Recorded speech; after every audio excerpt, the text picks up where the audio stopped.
everyone. Hello. My name is Aanchal Arora and I welcome you all to my YouTube channel The Chem Squad. और आज की video में हम लोग discuss करने वाले हैं 2019 के क्वेश्चन पेपर को। और अगेन डिस्क्लेमर, अगर तुम्हें सिर्फ आंसर की चाहिए और सोल्यूशंस चाहिए तो चैट जीपीटी पे क्वेश्चन डालो, वो तुम्हें आंसर्स दे देगा। हम लोग डिस्कस करेंगे कि क्वेश्चंस को अप्रोच कैसे करते हैं और उससे रिलेटेड और कैसे क्वेश्चंस आ सकते हैं। ठीक है, तो let's not waste any time, let's go. Question number 1. What is the correct electronic configuration of the central atom? Central atom मतलब आयन की बात हो रही है, based on crystal field theory. ठीक है, क्रिस्टल फील्ड थ्योरी में हमने दो तरह के कॉम्प्लेक्सेस मेनली करे थे जब हमने उनकी कॉन्फ़िगरेशन की बात करी थी, विच वर इधर टेट्राहेड्रल कॉम्प्लेक्सेस और ऑक्टाहेड्रल कॉम्प्लेक्सेस। मेजरली हमने इन्हीं में खेला था। और मुझे ये याद है कि जब ऑक्टाहेड्रल में स्प्लिटिंग होती थी तो 3 ऑर्बिटल्स नीचे 2 ऊपर थे, इसको T2G बोलते थे और इसको EG बोलते थे, राइट?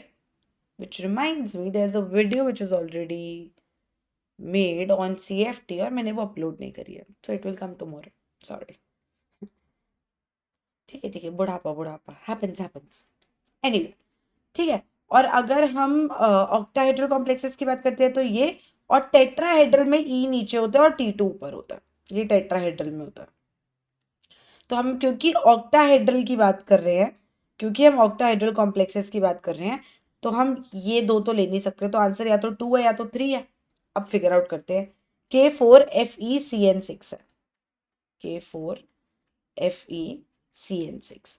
स्टेप 1 होना चाहिए, ऑक्सीडेशन स्टेट निकालें ताकि हम कॉन्फ़िगरेशन तक पहुंच जाए ना। तो इसकी ऑक्सीडेशन स्टेट अगर मैं x मान लूं तो +4 + x + 6 × -1 overall charge 0, x is equal to +2। तो आयन जो है वो +2 ऑक्सीडेशन स्टेट में है। +2 में आयन कैसा होगा? आयन होता क्या है? आयन होता है आर्गन 3d6 4s2। अगर आयन +2 में हम सोचेंगे तो आउटर मोस्ट के हम इलेक्ट्रॉन्स उड़ा देंगे, तो ये दोनों इलेक्ट्रॉन्स उड़ गए, तो ये हो जाएगा आर्गन 3d6, मतलब 1 2 3 4 5 6। अब वीबीटी की भी नॉलेज हो तो बेटर ही होता है, बट चलो सीएफटी के अगर तुम डायरेक्टली अप्रोच करना चाहते हो तो कैसे होगा? तो सबसे पहले तुम्हें ये याद है कि सबसे पहले तो नॉर्मल डी ऑर्बिटल्स होते हैं, फिर स्फेरिकली सिमेट्रिकल स्टेट वाला होता है, जब लिगेंड्स दूर से आ रहे होते हैं तो सब ऑर्बिटल्स की एनर्जी इक्वली बढ़ती है, इररिस्पेक्टिव ऑफ कि लिगेंड्स कहाँ से आ रहे हैं, सब ऑर्बिटल्स की एनर्जी इक्वली बढ़ती है। और फिर उसके बाद स्प्लिटिंग होती है, ये ग्राउंड स्टेट होती है। ये जब लिगेंड्स पास आ रहे होते हैं तो सब ऑर्बिटल्स की एनर्जी बढ़ जाती है, और उसके बाद जब स्प्लिटिंग होती है तो वो T2G और EG में स्प्लिट होता है। अब मैंने 6 इलेक्ट्रॉन्स प्लेस करने हैं, बट ये जो है ये स्ट्रॉन्ग फील्ड लिगेंड है, तो ये लोअर ऑर्बिटल कॉम्प्लेक्स बनवाने की तरफ जाएगा, क्योंकि तुम्हें याद है पेयरिंग एनर्जी जो है वो लेस देन होगी ये वाला एनर्जी गैप, तो पेयर होना इलेक्ट्रॉन्स प्रेफर करेंगे, which means T2G6 EG0। Perfect. Next question, the number of sigma and pi bonds. इस क्वेश्चन को जब भी देखो ना तो ये दिखने में बहुत इजी लगता है, लेकिन एक जगह जो इस क्वेश्चन में गलती हो सकती है वो ये है कि तुम हाइड्रोजन नहीं बनाओगे ठीक से। तो जल्दीबाजी मत करना। The only problem in such questions is कि वो तो उसको पता है तुम जल्दीबाजी करोगे और वो वैसे ही ऑप्शंस बना के देगा, तो केयरफुल रहना, जल्दीबाजी मत करना। हम बनाते हैं। पेंट 2n4 आइन है, 1 2 3 4 5 है, ठीक है। 5 में 2 पे डबल बॉन्ड है, 1 2, 2 और 3 के बीच में डबल बॉन्ड। 4 पे ट्रिपल बॉन्ड है, 1 2 3 4, 4 और 5 के बीच में ट्रिपल बॉन्ड।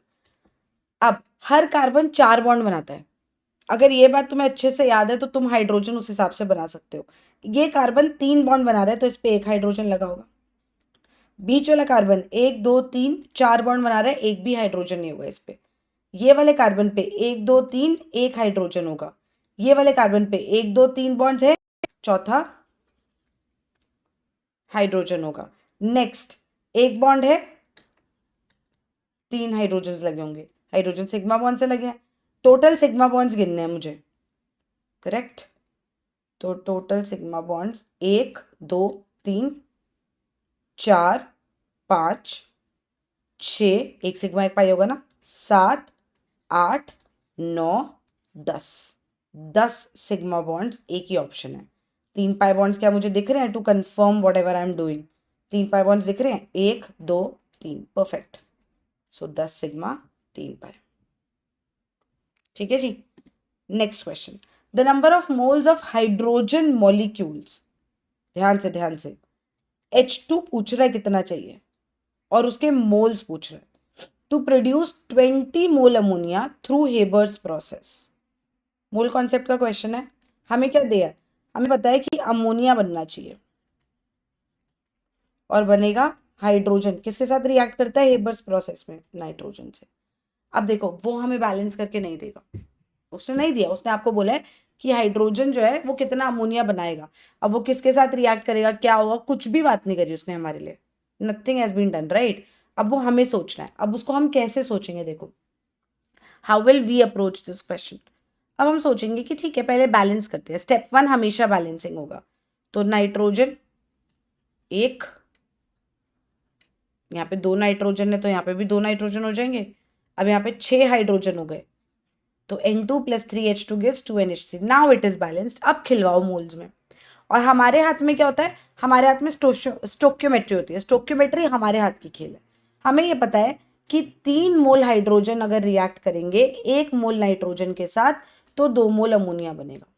विच मीन्स अगर मुझे 2 मोल अमोनिया बनाना है तो मुझे 3 मोल हाइड्रोजन चाहिए।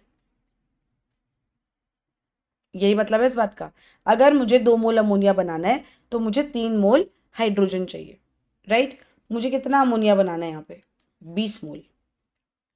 तो कितना हाइड्रोजन चाहिए, 2 के लिए 3 चाहिए तो 20 के लिए 30 चाहिए होगा। हमेशा याद रखना स्टेप 1 बैलेंसिंग है। उसने करके दिया है तो थैंक यू सो मच, नहीं करके दिया है तो खुद से करना है भाई। Next question, the manganate and permanganate ions are tetrahedral due to. Manganate और परमैंगनीट कौन सी होती है, मैंगनीट क्या होती है, परमैंगनीट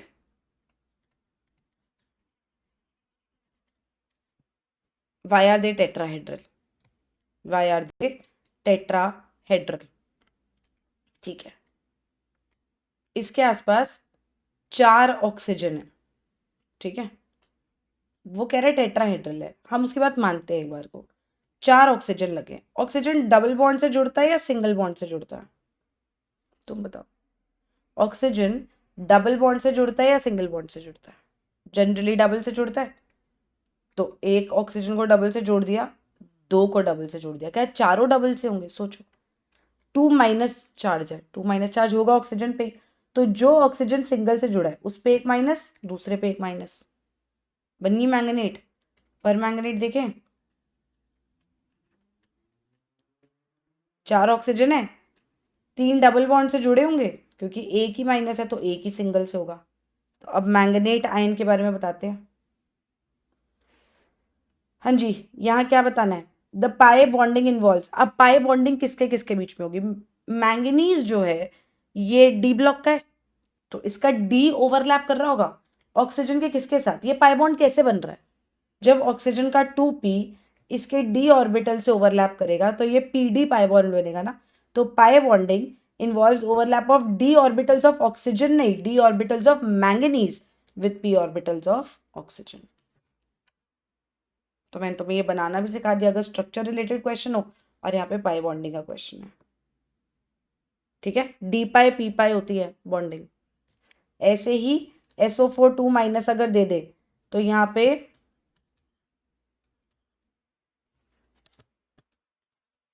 पे दो नेगेटिव चार्ज, ये जो 2 पाई बॉन्ड्स होते हैं ना, ये डी पाई पी पाई होता है। सल्फर का डी ऑर्बिटल इन्वॉल्व होते हैं और ऑक्सीजन का पी, ठीक है जी। pH of saturated solution of calcium hydroxide is 9, the solubility product is। pH दिया हुआ है इसका, KSP पूछा, अगर केएसपी पूछा है तो कंप्लीटली डिसोसिएट हो रहा होगा कि नहीं हो रहा होगा? नहीं हो रहा होगा यार, पार्शियल हो रहा होगा तभी तो केएसपी पूछ रहा है वो।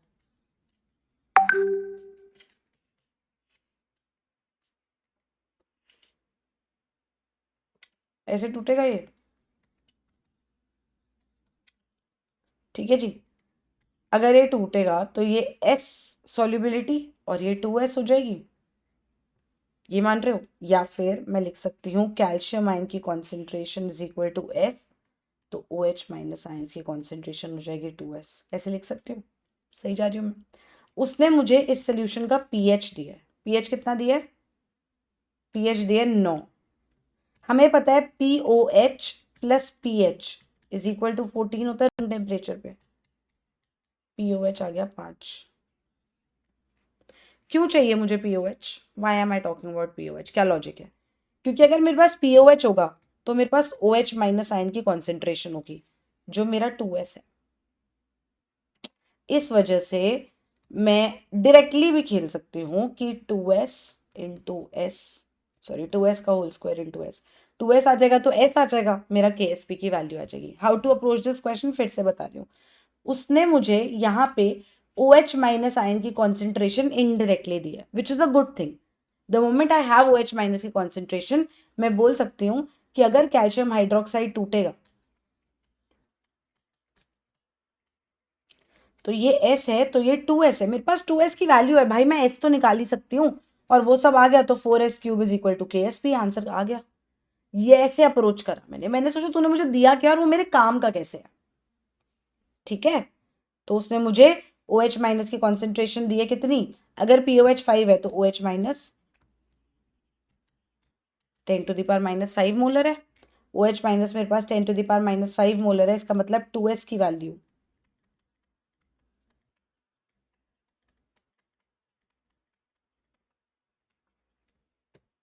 Perfect.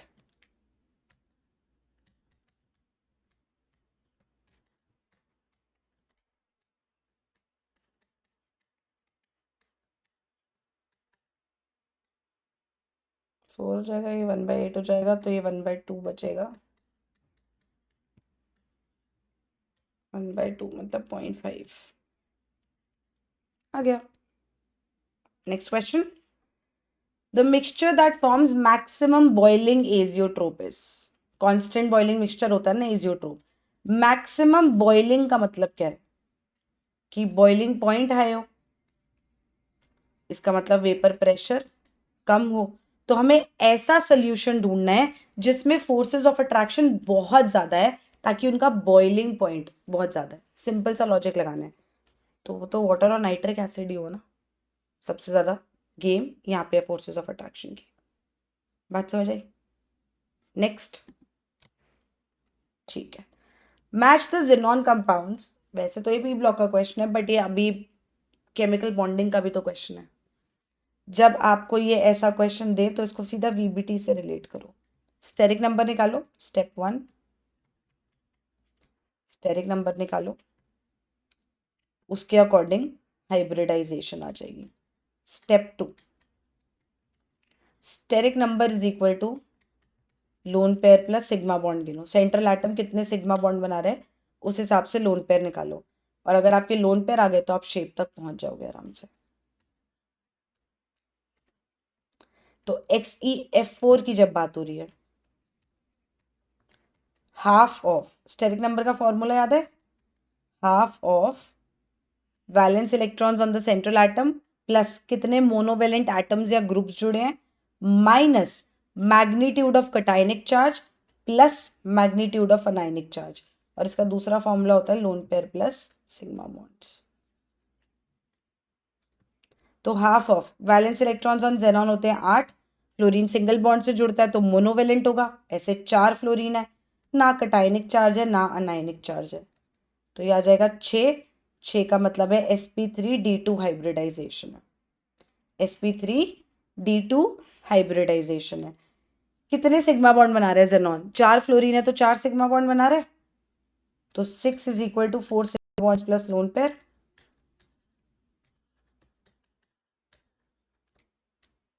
sp3d2 hybridisation with 2 lone pairs square planar होता है?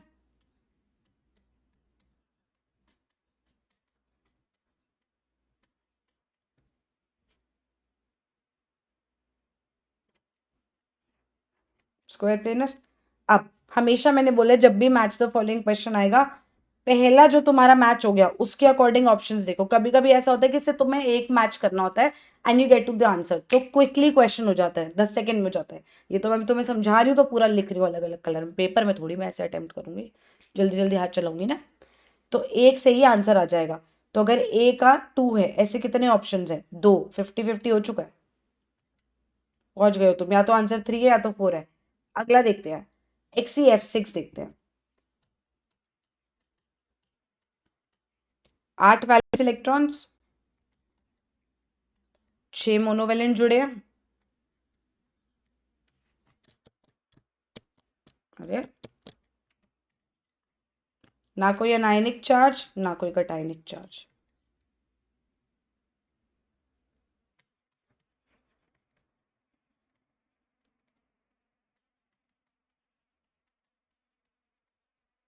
कितने बॉन्ड बना रहे जेनॉन? कितने सिंगल बॉन्ड्स? 6 फ्लोरीन के साथ 6 सिंगल बॉन्ड्स। तो लोन पेयर कितने हो जाएंगे? एक lone pair sp3d3 plus 1 lone pair. याद है कैसा स्ट्रक्चर होता है? कैप्ड ऑक्टाहेड्रल, डिस्टॉर्टेड ऑक्टाहेड्रल, याद है?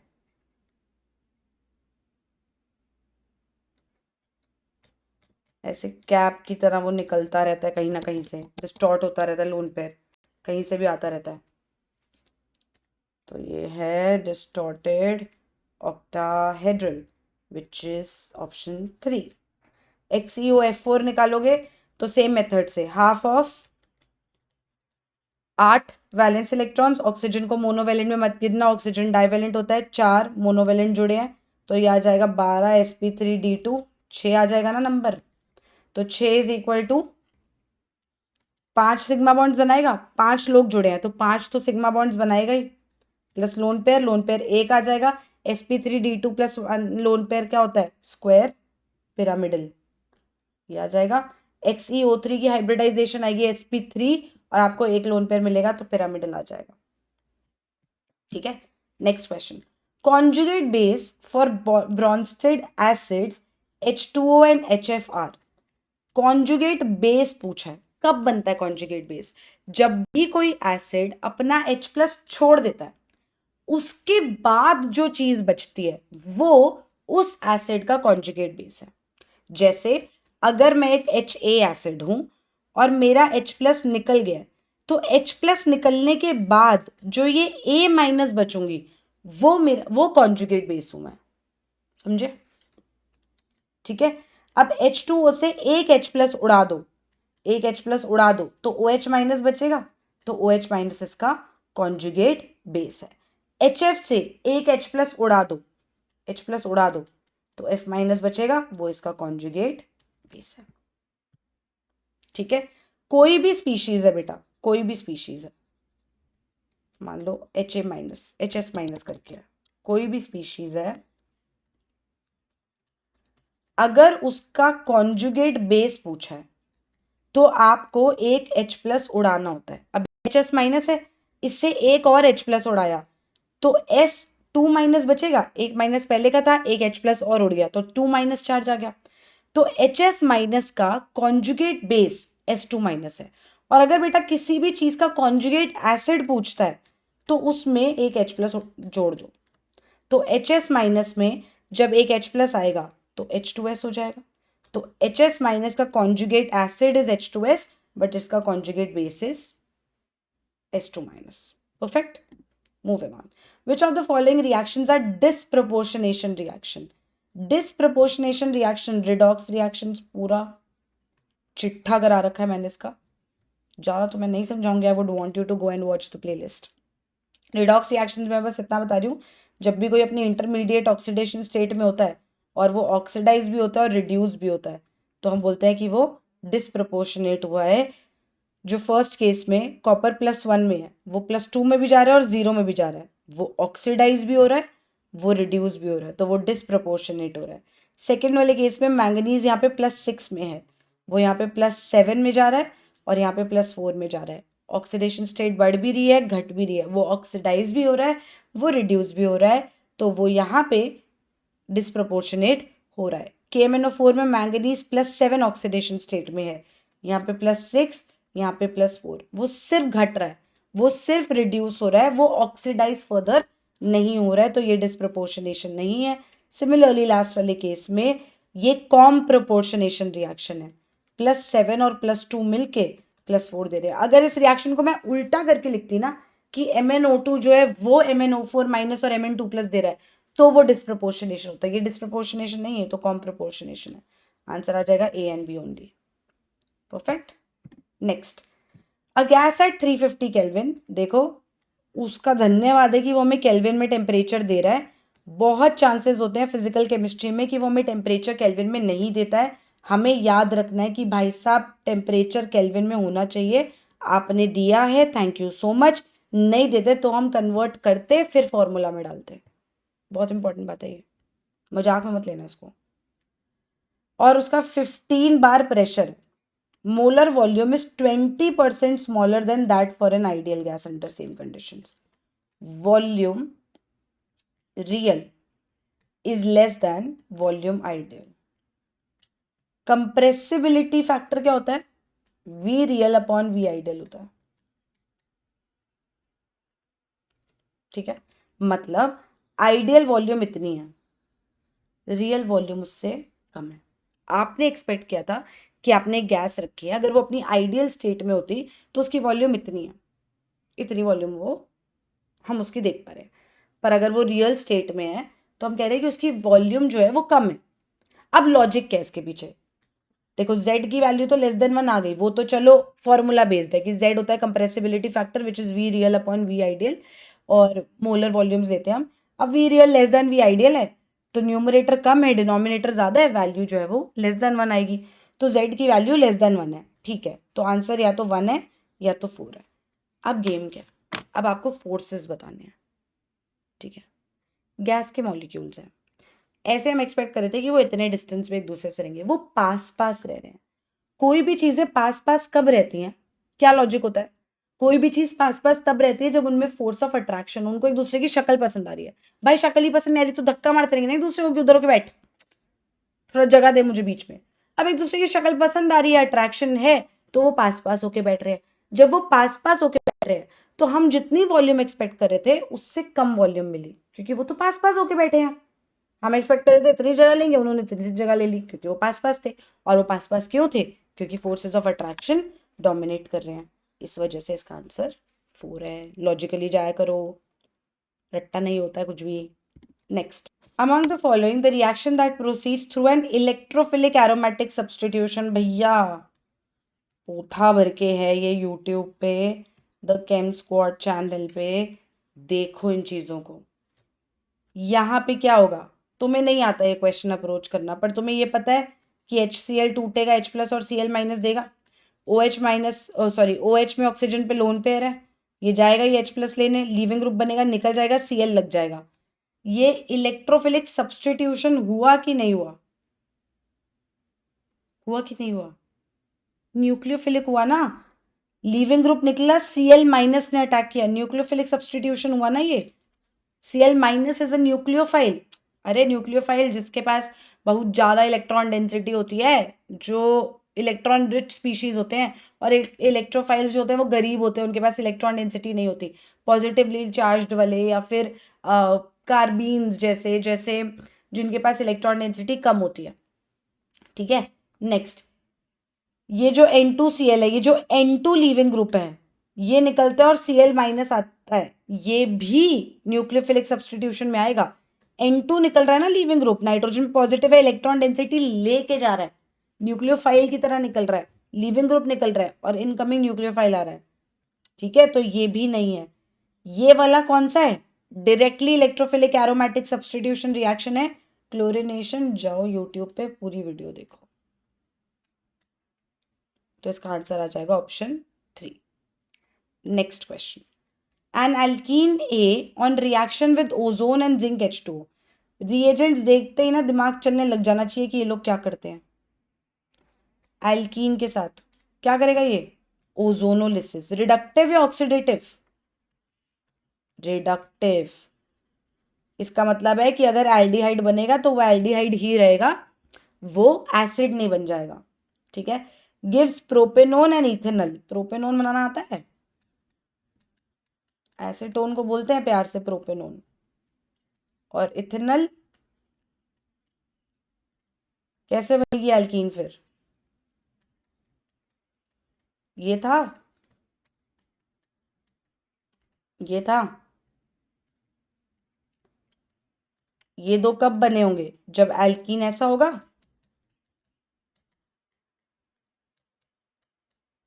आ गया हमारा एल्कीन, ए आ चुका है हमारे पास। ये ओ गायब करके इन दोनों को जोड़ दिया, एल्कीन आ गया हमारे पास। addition of HCl to alkene A gives B as the major product। अब मेरे पास एल्कीन है, अब इसमें HCl डालेंगे, अभी रुको, मुझे नहीं पता कैसे होता है रिएक्शन, पर मुझे ये पता है कि भाई HCl देखते ही मेरा दिमाग चलना चाहिए कि ये टूटेगा H प्लस और Cl माइनस में। और फिर हम ये देखते हैं कि जो भी हमारे पास सबस्ट्रेट है, क्या वो H प्लस लेने जाएगा, जो भी मेरे पास सबस्ट्रेट है क्या वो H प्लस लेने जाएगा। हाँ, पाई इलेक्ट्रॉन्स हैं, ये H प्लस लेने जाएंगे। अब जब ये H प्लस लेने जाएंगे तो दो बातें हो सकती हैं, या तो ये कार्बन पे ये H जुड़ जाए और ये कार्बोकटाइन बन जाए। देखो ना बेटा, पाई बॉन्ड होता है जब, तो वो दो तरीके से टूटता है, या तो ये प्लस ये माइनस, या तो ये माइनस ये प्लस। अब अगर ये लेफ्ट वाला पिंक वाला कार्बन जो है ये माइनस हुआ तो ये H प्लस लेके आएगा और पड़ोस वाले कार्बन पे पॉजिटिव आ जाएगा, मतलब वो कार्बोकटाइन बन जाएगी। पर अगर ये इलेक्ट्रॉन लेके आया, सॉरी ये H प्लस लेके आया, तो यहाँ पे कार्बोकटाइन बन जाएगी। तो मुझे दोनों पॉसिबिलिटीज देखनी है, मुझे दोनों पॉसिबिलिटीज देखनी है कि जब ये पिंक वाला जो है ये जाके H ले आया, H प्लस ले आया, तो पड़ोस वाले कार्बन पे कार्बोकटाइन बनी। ठीक है। और दूसरा इंटरमीडिएट कैसा बनेगा कि अगर ये जो दूसरा वाला कार्बन है जिसपे H और CH3 है, ये H ले आया तो ये कार्बोकटाइन बनेगी। ठीक है जी। अब ये वाली कार्बोकटाइन पे Cl माइनस जुड़ सकता है, ये वाली कार्बोकटाइन पे Cl माइनस जुड़ सकता है, मतलब या तो फाइनल प्रोडक्ट ये है, Cl यहाँ, या तो फाइनल प्रोडक्ट ये है। एक सेकेंड बेटा,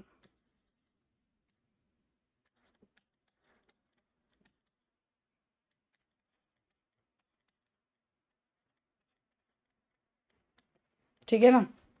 अब मेजर प्रोडक्ट क्या है वो कैसे पता चलेगा, जहां ज्यादा स्टेबल इंटरमीडिएट होगा रिएक्शन उस तरफ ज्यादा प्रोसीड करेगा। तो यहाँ ज्यादा स्टेबल इंटरमीडिएट कहाँ बनेगा, जहां ज्यादा स्टेबल कार्बोकटाइन है। कौन है ज्यादा स्टेबल कार्बोकटाइन, ये है जी एक 2 डिग्री कार्बोकटाइन, ये एक ऐसे कार्बन पे पॉजिटिव है जिसके आसपास 2 कार्बन है। और ये बेटा जी है एक 3 डिग्री कार्बोकटाइन, ज्यादा स्टेबल कौन है, 3 डिग्री कार्बोकटाइन। तो ये वाला प्रोडक्ट मेजर होगा, ज्यादा बनेगा। जो ज्यादा स्टेबल कार्बोकटाइन है उस तरफ रिएक्शन ज्यादा भेजा जाएगा, स्टेबिलिटी की तरफ जाता है ना रिएक्शन, तो ये वाले की तरफ रिएक्शन भेजा जाएगा। गेम समझ आई। तो ये मेरा मेजर प्रोडक्ट होगा। तो जिस कार्बन पे 2 CH3 हैं उस कार्बन पे Cl लग जाएगा, जिस कार्बन पे 2 CH3 हैं उस कार्बन पे Cl लग जाएगा। Next question, in which case change in entropy is negative. Delta S negative कब होगा, डेल्टा एस बताता है हमारे को केओस के बारे में। जितनी ज्यादा स्पीशीज उतना ज्यादा केओस, उतना ज्यादा एंट्रोपी। ठीक है। अगर दो लोग मिलके एक लोग बता रहे हैं, दो लोग मिल रहे हैं और एक बन रहा है, दो लोग मिल रहे हैं और एक बन रहा है, तो आपके प्रोडक्ट साइड पे कम लोग हैं, कम केओस है। तो ये जब रिएक्शन फॉरवर्ड जा रहा है तो केओस घट रहा है, इसका मतलब एंट्रोपी घट रही है। आंसर है 1। इवेपोरेशन ऑफ वाटर में क्या हो रहा है, आप लिक्विड से गैस में जा रहे हो, लिक्विड में मॉलिक्यूल्स पास पास होते हैं, फोर्सेस ऑफ अट्रैक्शन ज्यादा है, गैस में पागल हो जाते हैं, दूर दूर, फोर्सेस ऑफ अट्रैक्शन कम हो जाते हैं, तो ज्यादा केओस होता है और इस वजह से ज्यादा एंट्रोपी होती है। Expansion of a gas at constant temperature, expansion का क्या मतलब है, एक्सपेंशन का मतलब है कि गैस पहले इतनी सी वॉल्यूम में थी, अब वो इतनी वॉल्यूम ऑक्यूपाई कर रही है, दौड़ दौड़ के कर रही होगी, केओस बढ़ेगा, एंट्रोपी बढ़ेगी। फिर सॉलिड से गैस जाना, सेम बात, सॉलिड में एकदम चिपके हुए हैं पार्टिकल्स, बिल्कुल वाइब्रेट ही कर पा रहे हैं बस, गैस बनते ही पागल हो जाते हैं, घूमने लगते हैं वहां, एंड देयरफॉर एंट्रोपी पॉजिटिव होती है। तो बाकी हर केस में एंट्रोपी इंक्रीज करेगी, सिर्फ इस केस में एंट्रोपी डिक्रीज करेगी। Moving on, under isothermal condition, भैया मार्क करते रहा करो, ये सब बहुत काम की चीज होती है। आइसोथर्मल कंडीशंस, धन्यवाद आपने हमें टेम्परेचर केल्विन में दिया है, टेम्परेचर केल्विन में देने के लिए बहुत बहुत बहुत बहुत थैंक यू, बिकॉज नहीं देता तो हमें कन्वर्ट करना पड़ता। एक्सपैंड कर रही है मतलब वॉल्यूम बढ़ेगी, 0.1 लीटर से 0.25 लीटर पे, against a constant external pressure of 2 bar, work done by the gases. समझो समझो समझो समझो आराम से। पहली बात तो एक्सपैंड कर रही है, ठीक है, आइसोथर्मल कंडीशंस है मतलब टेम्परेचर कांस्टेंट रहेगा, ठीक है। एक्सपैंड कर रही है तो work done by the gas है, तो वर्क डन आएगा नेगेटिव, इसमें आंसर नेगेटिव है। सॉल्व नहीं करना था इस क्वेश्चन को, करना ही नहीं था, वो भी नहीं उम्मीद लगा रहा है तुमसे कि तुम सॉल्व करो। अगर फिर भी तुम्हारा मन कर ही रहा है, तुम्हें बिल्कुल उतावले ही हो रहे हो कि मुझे तो सॉल्व करना ही है, मैं लॉजिक वॉजिक से तो कैसे करूंगा, मैं तो फॉर्मूला लगाऊंगा, तो लगा देना। इरिवर्सिबल एक्सपेंशन है, एक्सटर्नल प्रेशर के अगेंस्ट है, तो minus P V2 minus V1 होगा। प्रेशर विदाउट यूनिट्स, अगर तुमने फिजिकल केमिस्ट्री का क्वेश्चन किया तो आई कांट गारंटी कि तुम्हारा सही होगा कि नहीं होगा, विद यूनिट्स करना होता है फिजिकल केमिस्ट्री का क्वेश्चन, प्लीज। तो ये वैल्यू आ जाएगी -2 into 0.15 litre bar, which is basically 0.3 -0.3 litre bar. अब ये तो ऑप्शन ही नहीं है, तो ऑप्शन ही नहीं है, तो लीटर बार से जूल में जाना जरूरी है। कैसे जाएंगे, मैं कैसे करती हूँ पता है, अगर मैं यहाँ लिखूं R/R, तो मैं कुछ गलत कर रही हूँ क्या, नहीं, R से मल्टीप्लाई किया, R से डिवाइड,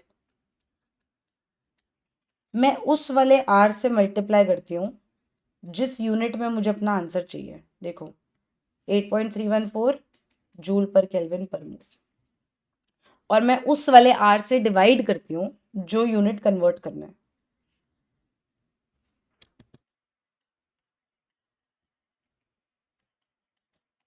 हट रही हूँ, दिख रहा है। अब देखो यहाँ पे यूनिट्स कटते हुए, मोल इनवर्स से मोल इनवर्स गया, केल्विन इनवर्स से केल्विन इनवर्स गया, बार से बार, लीटर से लीटर, तो -0.3 into 8.314 divided by 0.083 joules, almost equal to 30 joules आ जाएगा माइनस का। अरे ये देखो ना, इंटू 1000 डिवाइडेड बाय 1000, ठीक है जी, ठीक है जी, ये ऑलमोस्ट 1000 टाइम्स है, तो 0.3 इंटू 1000 -30 जूल के आसपास आ जाएगा। परफेक्ट। नेक्स्ट, ये जो छोटी छोटी चीज़ें मैं बताती हूँ ना, कभी कभी नहीं याद रहता है कि 100 से मल्टीप्लाई करना होता है या 1000 से मल्टीप्लाई करना होता है, तो ये जो मैं चीज़ें बताती हूँ इसको याद रखा करो, R से मल्टीप्लाई, R से divide. Next question, which of the following species is not stable, stable नहीं है, नॉट पे फोकस, वरना क्वेश्चन गलत होएगा जल्दीबाजी में। अब यहाँ पे सिलिकॉन जो है उसके आसपास भी 6 लोग हैं, सिलिकॉन के आसपास 6 लोग हैं, जर्मेनियम के आसपास 6 लोग हैं, टिन के आसपास 6 लोग हैं, कैसे पता चलेगा। यहाँ पे इन सब में से सिलिकॉन सबसे छोटा है, इसके 3D ऑर्बिटल्स पार्टिसिपेट करेंगे जब ये sp3d2 या d2sp3 हाइब्रिडाइजेशन देगा, ऑक्टाहेड्रल जब बनाएगा तो इसके 3D ऑर्बिटल्स पार्टिसिपेट करेंगे विच आर स्मॉलर देन इसके 4D, which are smaller than 5D, 3D orbitals जो है। अब क्योंकि वो स्मॉलर है या सिलिकॉन इन जनरल साइज में स्मॉलर है, तो वो 6 क्लोरीन अपने आसपास नहीं लगा पाएगा, बहुत ज़्यादा स्टेरिक हिंड्रेंस होगी, बहुत ज़्यादा प्रॉब्लमैटिक सिचुएशन होगी, तो वो 6 क्लोरीन अपने आसपास नहीं लगा पाएगा, तो इसलिए ये नहीं बन सकता है stable. For a cell involving 1 electron, E not cell दिया हुआ है at 298 kelvin, the equilibrium constant for the cell reaction is, ठीक है, डेल्टा जी नॉट होता है minus n F E not cell and delta G not होता है minus R T l n K या फिर माइनस 2.303 आर टी लॉग के होता है। दोनों को इक्वेट कर दें, माइनस एन एफ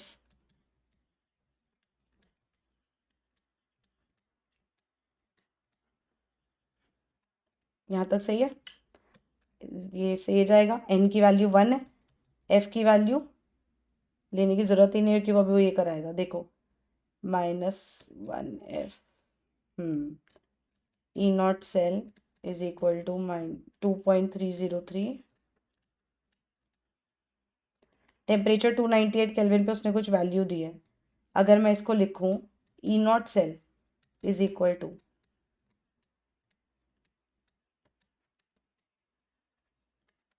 तो ये वैल्यू कितनी है 0.059 और ई नॉट सेल की वैल्यू है 0.59।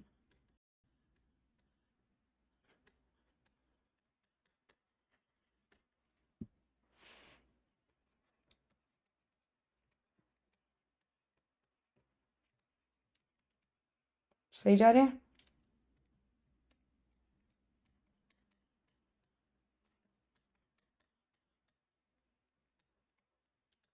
Ten is equal to log K, right? अच्छा, log of 10 to the power 10 is equal to 10 log 10 होगा, लॉग 10 1 होता है, इज इक्वल टू 10 होगा, इसका मतलब के की वैल्यू 10 टू द पावर 10 है, ठीक है। अगर मान लो तुम्हें नहीं समझ आया ये, मान लो तुम्हें नहीं समझ आया, तुम्हें एंटी लॉग वाली गेम करनी है, मत करना, ऑप्शंस पे जाना, सोचना किसका लॉग 10 वैल्यू आएगी, ये क्या होगा log 10 टू द पावर 30 होगा ये, which is 30, log 10 to the power 2 होगा which is 2, log 10 to the power 5 लेंगे तो which is 5, log 10 to the power 10 which is 10, मेरा log ये आ रहा है, मेरा log k की वैल्यू 10 आ रही है, तो मैं इन सब k के log लेके देखूंगी, जिसका वैल्यू 10 आएगा वो मेरा आंसर है। कभी कभी ऑप्शन से भी आप आंसर तक पहुंच सकते हो, स्पेशली फिजिकल केमिस्ट्री में, ठीक है। Next, which will make a basic buffer, which of the following will make a basic buffer? Basic buffer क्या होता है, जहां पे एक वीक बेस रहता है और उसका सॉल्ट विद स्ट्रॉन्ग एसिड रहता है, ठीक है।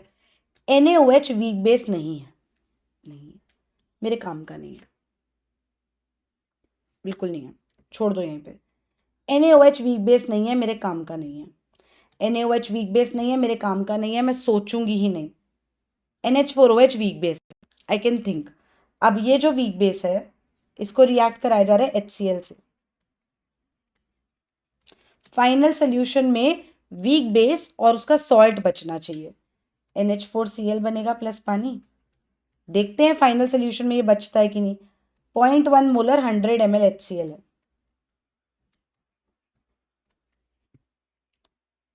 0.1 मोलर 200 ml ही है। मोलारिटी होता है number of moles upon volume, number of moles होता है मोलारिटी इनटू वॉल्यूम, राइट। तो यहाँ पे मैं अगर मिली मोल्स निकालूं मोलारिटी इंटू वॉल्यूम करके तो ये आ जाएगा 200 इंटू 0.1, 20 मिली मोल्स इसके हैं, 10 इसके हैं। अगर ये कंप्लीटली रिएक्ट करे तो HCl खत्म हो जाएगा, 10 के साथ 10 रिएक्ट करेगा, एक से एक रिएक्ट करता है, तो अगर 10 मिली मोल्स ऑफ HCl रिएक्ट करेंगे तो 10 ही मिली मोल्स ऑफ NH4OH रिएक्ट करेंगे, 10 मिली मोल्स बचेंगे और ये 10 बनेंगे। तो फाइनल सोल्यूशन में मेरे पास NH4OH बचा, NH4Cl बचा, विच is a basic buffer. We have already done such questions in ionic equilibrium. Next, the most suitable reagent for the conversion is, आप एक alkyne से एक सिस एल्कीन बना रहे हो, तो आपको ये पता है कि भाई यहाँ पे सोडियम लिक्विड अमोनिया तो ट्रांस देता है, ये H+H2O तो कुछ अलग ही गेम कर देगा। H+ से रिएक्ट करेगा, कार्बोकेटाइन बनेगा, OH वहां लग जाएगा, फाइनली वो एक कार्बोनिल कंपाउंड बन जाएगा। No no no, that is not gonna happen. Zinc HCl यहाँ हेल्प नहीं करेगा, HCl के साथ कुछ भी रिएक्शन हो सकता है, यहाँ पे काम करेगा H2PDC। जो नहीं यूज हो सकते पहले उनको फिगर आउट किया करो अगर आंसर तक नहीं पहुंच पा रहे हो जनरली तो। Next, the compound that is most difficult to protonate is, what do you think? What do you think is the most difficult to protonate? Protonate होने के लिए उसके पास इलेक्ट्रॉन डेंसिटी अवेलेबल अच्छे से होनी चाहिए। मैम सभी तो O है, सबके पास ही तो लोन पेयर है, ऐसी क्या डिफिकल्टी है? लोन पेयर है तो सही, दिक्कत क्या है? सभी तो H+ ले सकते हैं। यहां देखो क्या जुड़ा हुआ है। अब इसका लोन पेयर रेजोनेंस में इन्वॉल्व है, बाकी सबके लोन पेयर जितनी इजीली अवेलेबल है बाहर किसी को देने के लिए, इसका लोन पेयर वैसे अवेलेबल नहीं है बाहर किसी को देने के लिए। इसका लोन पेयर अपने ही मॉलिक्यूल में रेजोनेंस में इन्वॉल्व है, तो इस वजह से ये इजीली अवेलेबल नहीं है, इस वजह से इसका आंसर हो जाएगा 1। Next question, the major product for the following reactions, ammonia से रिएक्ट कर रहे हैं, स्ट्रॉन्ग हीट दे रहे हैं। बहुत इंपॉर्टेंट क्वेश्चन है ये, कुछ चीज़ें समझानी है इसमें जो आपको ऐसे मैंने सिखाई हुई हैं, पर जो लोग सिर्फ ये वीडियो देखने आए हैं कुछ चीज़ें रिवाइज करा देती हूँ। जब भी वो अमोनिया से रिएक्शन कराए और ये वाला प्रोडक्ट पूछे, ये वाला, तो कभी भी अमाइड नहीं होगा ये प्रोडक्ट अनलेस यहाँ पे हीट है, ठीक है? अगर वो हीट लिख रहा है तो फिर आप अमाइड बनाओगे, और अगर वो स्ट्रॉन्ग हीट लिख रहा है तो आगे फिर अलग गेम होगी। पर अगर उसने आपको कोई एसिड दिया, प्लीज समझो इस बात को, और सिर्फ अमोनिया लिखा है, तो आपका आंसर अमाइड कतई नहीं है, बिल्कुल नहीं है, गलत आंसर है ये। तब आपका आंसर है एसिड बेस रिएक्शन होगा और सॉल्ट बनेगा। इस सॉल्ट को फर्दर हीट करो तो पानी निकलता है और तब अमाइड बनता है।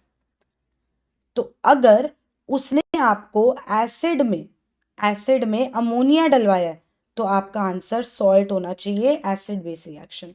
और अगर वो अमोनिया प्लस हीट लिख के दे रहा है तब आपका आंसर अमाइड होगा। हीट जरूरी है वरना पहले एसिड बेस रिएक्शन ही होगा। बहुत इंपॉर्टेंट बात है ये, बहुत ज्यादा इंपॉर्टेंट बात है ये, ठीक है? अब आते हैं इस क्वेश्चन पे। अब इस क्वेश्चन में स्ट्रॉन्ग हीटिंग लिखा है, ठीक है?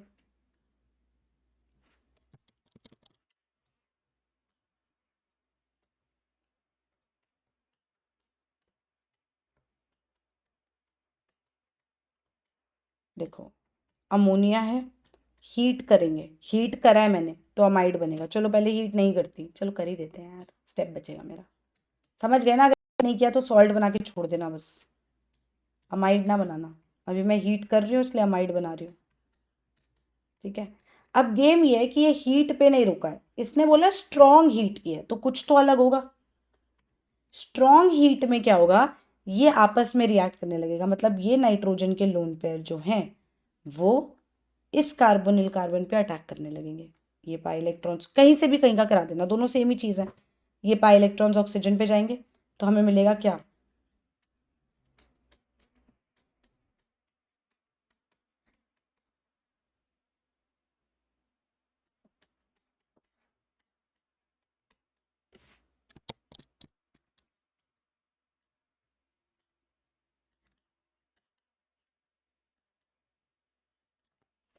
ठीक है जी।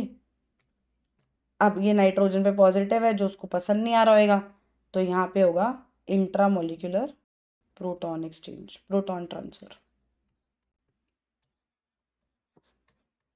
देखते जाओ क्या चल रहा है, क्योंकि हमें इसको लीविंग ग्रुप बनाना है ना, इसको उड़ाना है अमोनिया बना के ताकि ये यहाँ पे रह पाए। तो इसके पास 2 हाइड्रोजन थे, एक इसने ले लिया, ठीक है जी। और ये नाइट्रोजन जो था जिस पे पहले 2 हाइड्रोजन और ये थे, अब इस पे एक ही हाइड्रोजन बच गया और ये यहाँ बॉन्डेड है। अब ये पाई इलेक्ट्रॉन्स वापस आएंगे और ये उड़ जाएगा, अमोनिया निकल जाएगा और हमारा प्रोडक्ट बनेगा ये। तो स्ट्रॉन्ग हीटिंग का मतलब है कि वो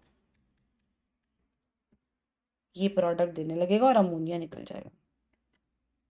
ठीक है, थैलेमाइड हो गया ये। ठीक है, तो मैं दोबारा बोल रही हूँ, अगर कोई भी एसिड दिया है और उसने सिर्फ अमोनिया लिख के दिया होता तो आप बिल्कुल अमाइड नहीं बनाओगे, आप उसमें सॉल्ट बना के छोड़ दोगे। फिर उस सॉल्ट को जब वो हीट करता है तो फिर अमाइड बनने लगते हैं। अमाइड बनने के बाद अगर वो स्ट्रॉन्ग हीटिंग करता है तो फिर थैलेमाइड बनेगा इस केस में। तो आंसर आ जाएगा 3। इंपॉर्टेंट क्वेश्चन है ये, अच्छा क्वेश्चन है। ठीक है जी, नेक्स्ट क्वेश्चन, लेट्स गो।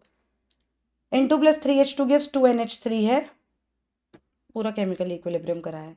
यहाँ पे क्या होगा, ये -1/3 रिएक्टेंट साइड है, DH2/dt is equal to 1/2 DNH3/dt, या which is equal to -1 DN2/dt।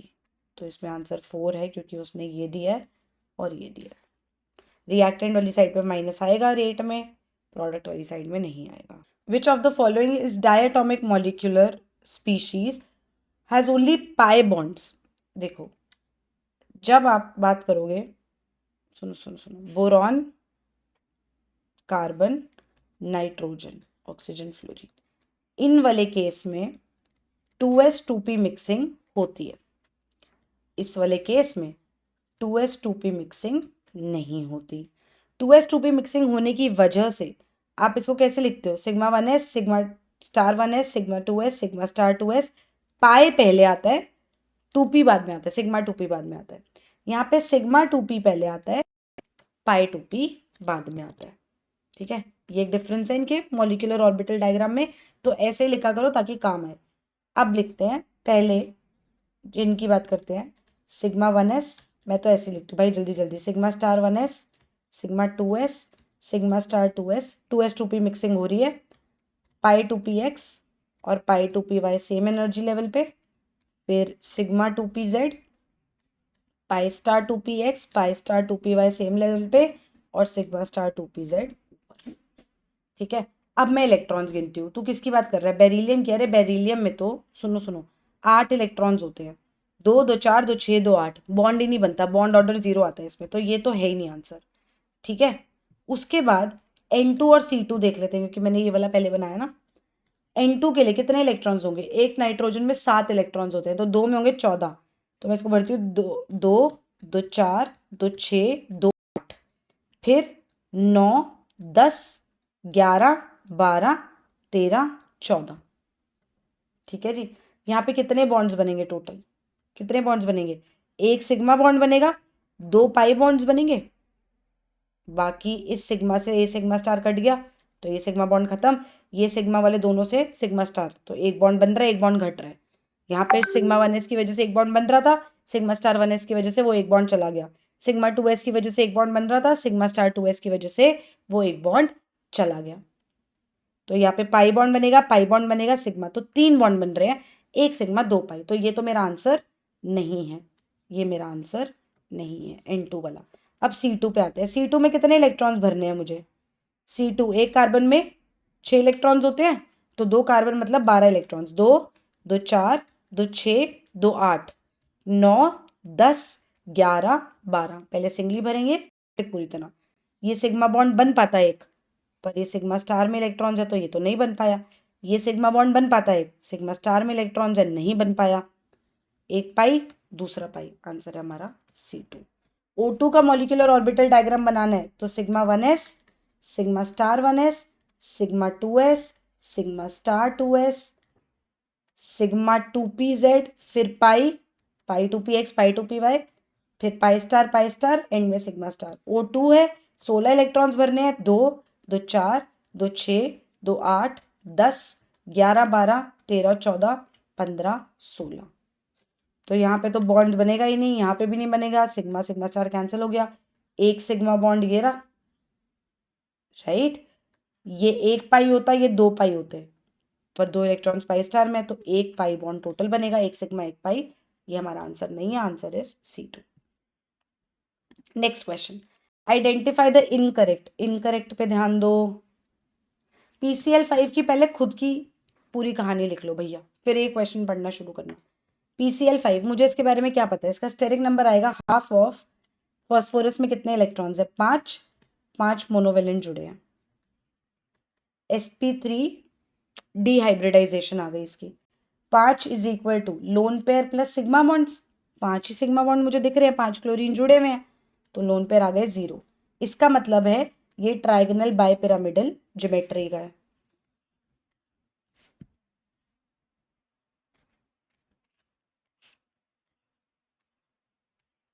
जिसमें 3 इक्वेटोरियल बॉन्ड्स हैं, 2 एक्सियल बॉन्ड्स हैं। अब क्या पूछा है, 3 equatorial PCl bonds make an angle of 120 degree. Yes, ये प्लेनर ज्योमेट्री में होते हैं, 120 डिग्री बनाते हैं, ये बात सही बात है, हमें इनकरेक्ट ढूंढनी है। 2 axial bonds make an angle of 180 degree with each other, बिल्कुल सही बात है, ये भी सही बात हो गई। Axial PCl bonds are longer than equatorial PCl bonds, ये भी सही बात है, दे आर लॉन्गर, तो गलत बात।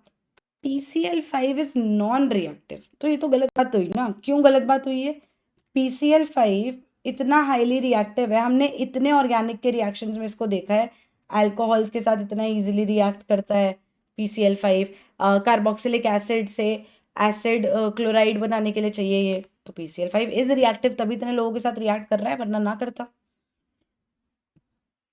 ठीक है जी, नेक्स्ट क्वेश्चन।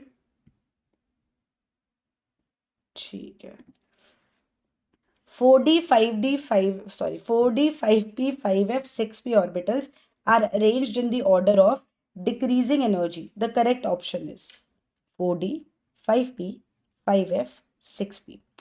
इसमें लगता है n+l रूल सबसे पहले, है ना। ऑर्बिटल्स की एनर्जी की अगर हम बात करें तो ये हमने स्ट्रक्चर ऑफ एटम में पढ़ा था, जहां हम n+l रूल लगाते हैं, जिसका n+l कम आएगा उसकी एनर्जी कम होगी। और अगर ये स्टेप 1 होता था, स्टेप 2, अगर n+l सेम आ गया दो लोगों का, तो फिर जिसका n छोटा, देन n छोटा तो एनर्जी कम, लेकिन सबसे पहले n+l रूल ही लगता था।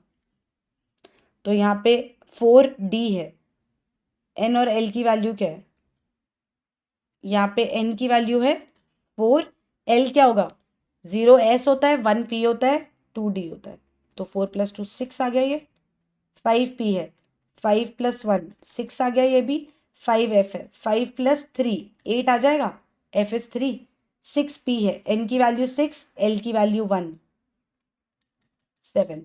तो सबसे ज्यादा n+l की वैल्यू 5f की है, तो 5f की एनर्जी सबसे ज्यादा, या तो आंसर 1 है या तो आंसर 2 है, 3 और 4 नहीं हो सकता है। 6p की एनर्जी होगी, दोनों में यही है। फिर उसके बाद 5p और 4d दोनों के केस में n+l की वैल्यू सेम है। देखो सबसे पहले n+l ही कंपेयर किया हमने, जिसका n+l की वैल्यू ज्यादा उसकी एनर्जी ज्यादा, जिसके n+l की वैल्यू कम उसकी एनर्जी कम। जब n+l की वैल्यू सेम आ रही है, तो जिसका n छोटा उसकी energy come, which is 4d की एनर्जी कम। आंसर है ऑप्शन 2। स्टेप 1 स्टेप 2 हमेशा याद रखना, कैसे करा मैंने ये, ठीक है। Next, which of the following series of transitions in the spectrum of hydrogen atom fall in the visible region। visible region कब आता था, याद है, ground state n is equal to 1 पे ऊपर कहीं से भी गिरे तो वो लाइमन सीरीज था, ठीक, जो अल्ट्रावायलेट रीजन में आता था। n इज इक्वल टू 2 पे ऊपर कहीं से भी गिरे तो वो बामर सीरीज था, और बामर सीरीज विजिबल रीजन में था। फिर n इज इक्वल टू 3 में ऊपर से कहीं से भी गिरे तो वो ब्रैकेट सीरीज था, सॉरी पैस्टन सीरीज था, फिर ब्रैकेट था, फिर फंड था, ठीक है। तो हमारा आंसर है यहाँ पे बामर सीरीज। हो गए क्वेश्चंस। तो इसमें हमने डिस्कस करा, जो मैंने आर वाली बात बताई है वो ज़रूर ध्यान रखना, टेम्परेचर किस यूनिट में होना चाहिए। एक मैंने एसिड और अमोनिया का रिएक्शन बताया है, कार्बोक्सिलिक एसिड का, वो बहुत इंपॉर्टेंट है। वो बहुत बार हीट नहीं देता है, I have seen such questions, they are very important. Heat ना दे के भी बच्चे अमाइड बनाते हैं, तुम मत बनाना। और एक चीज़, जब वो फिनॉल उसने लिखा हुआ है तो उसने बहुत स्मार्टली लिखा था कि हमें ये नहीं समझ आया कि ये वाला ऑक्सीजन क्यों कम रिएक्टिव है टुवर्ड्स अ प्रोटॉन, ये याद रखना। इलेक्ट्रोफाइल न्यूक्लियोफाइल में डिफरेंस जरूर याद रखना जब तुम क्वेश्चन अटेम्प्ट कर रहे हो। कभी कभी न्यूक्लियोफिलिक सब्सटीट्यूशन में रिएक्शन में लगता है कि सब्सटीट्यूशन हो तो रहा है, पर वो न्यूक्लियोफिलिक था, इलेक्ट्रोफिलिक नहीं था। ठीक है, यूनिट्स का ध्यान रखना, ध्यान से पेपर अटेम्प्ट करना। और कोई भी दिक्कत तकलीफ दुख परेशानी हो तो कमेंट सेक्शन में बताना, उस पर वीडियो बन जाएगी। I'll see you in the next video. Please subscribe to the channel if you haven't already, और कर लिया तो और उसे करवाओ. What are you doing? Do it. Bye and happy new year.